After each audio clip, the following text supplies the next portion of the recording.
आत्मा नमस्ते। आप सभी का मेरे YouTube चैनल शुद्धि हीलिंग सेंटर में एक बार फिर से स्वागत है। तो पिछली कुछ वीडियोस में हमने देखा कि कैसे इकिगाई काम करता है या इकिगाई क्या है और कैसे आप इसको यूटिलाइज कर कर अपना purpose of life find out कर सकते हैं, और कैसे आप जब इसके थ्रू अपना purpose of life find out करते हैं तो कैसे आपकी लाइफ में सारी चीज़ें होती हैं। एंड जब इन चारों सर्कल्स में से कोई एक सर्कल भी मिसिंग होता है तो कौन कौन सी फीलिंग्स हैं या किस तरीके से आपकी लाइफ में एक डिस्टर्बेंस क्रिएट होता है। तो इन शॉर्ट अगर हम वापस से आपको एक ब्रीफ दें इकिगाई के बारे में, तो इकिगाई के अंदर बेसिकली 4 सर्कल्स होते हैं एक वेन डायग्राम के फॉर्मेट में, जहाँ पर first circle is all about what you love, किस काम से आप प्यार करते हैं।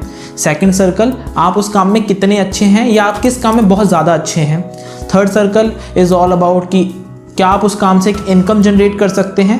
एंड फोर्थ सर्कल, क्या उस काम की इस दुनिया के अंदर दरकार है, ज़रूरत है।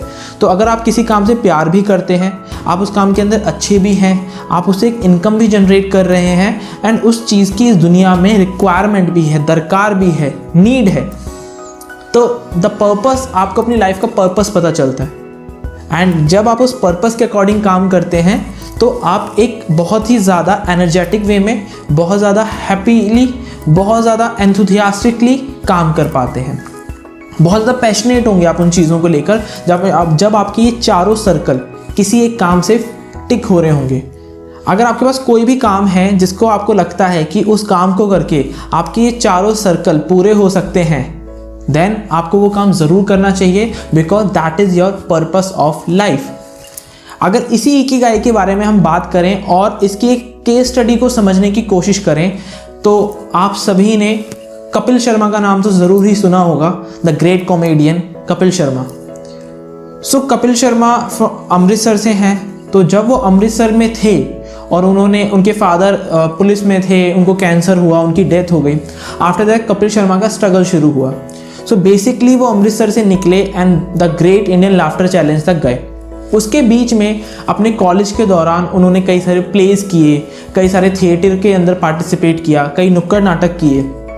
सो वहाँ से उन्हें एक चीज़ पता चली कि उन्हें लोगों को हंसाना बहुत अच्छा लगता है, उन्हें लोगों को खुश करना, अपने आस पड़ोस में अपने आसपास के लोगों को खुश करना बहुत ज़्यादा अच्छा लगता है, उन्हें हंसाना बहुत उन्हें पसंद था।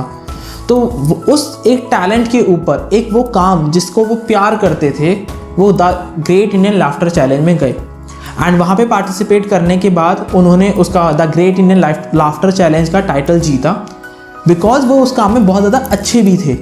एंड इवेंचुअली धीरे धीरे उन्होंने फिर कॉमेडी सर्कस किया, देन उन्होंने अपना एक शो लॉन्च किया एंड करंटली उनका एक show the Kapil Sharma show Sony TV पर अभी भी आता है। सो वहाँ से उन्होंने क्या काम किया, वो किस काम से प्यार करते थे, लोगों को खुश करने से। उस काम के बाद क्या वो उस काम में अच्छे थे? यस, उन्होंने the great Indian laughter challenge जीता, कॉमेडी सर्कस 7 से 8 बार जीता, तो वो उस काम में अच्छे भी थे।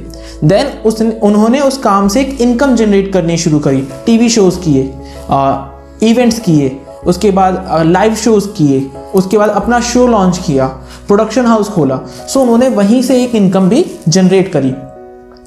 But the most important question, क्या उस चीज़ की, क्या उस काम की इस दुनिया में रिक्वायरमेंट है? यस, इन 21st सेंचुरी अभी हम 2021 के अंदर जी रहे हैं, जहाँ पर हम ऑल टाइम एक अपने अंदर एंगर, इरिटेशन, फ्रस्ट्रेशन लेकर घूमते रहते हैं चीज़ों को लेकर। छोटी छोटी बातों पर हमें गुस्सा आता है, तो उस गुस्से को निकालने के लिए, उन चीज़ों को अपने अंदर से निकालने के लिए, उन नेगेटिव इमोशंस को क्योर करने के लिए laughter is the best medicine. Okay, तो ये वाली लाइन आपने बहुत बार सुनी होगी कि laughter is the best medicine. तो उन्होंने उसी मेडिसिन को सेल करना शुरू किया। वो उस काम को प्यार भी करते हैं तो वो चीज़ नेचुरल भी लगती है, उस चीज़ को काम करके उन्हें मज़ा भी आता है, वो उसी काम में बहुत अच्छे भी हैं क्योंकि उस काम से प्यार करते हैं। तो इवेंचुअली उस काम में बहुत अच्छे हैं, बिकॉज जिस भी काम को आप प्यार करते हैं, आप उस काम को काफ़ी ज़्यादा पैशन के साथ करते हैं, तो आप उस काम में इवेंचुअली अच्छे हो जाते हैं। अगर इनिशियल लेवल पे अच्छे नहीं भी होते, over a period of time bar bar practice करने से आप उस काम के अंदर काफ़ी ज़्यादा अच्छे भी हो जाते हैं। सिमिलरली उन्होंने वहाँ से एक इनकम भी जनरेट करी।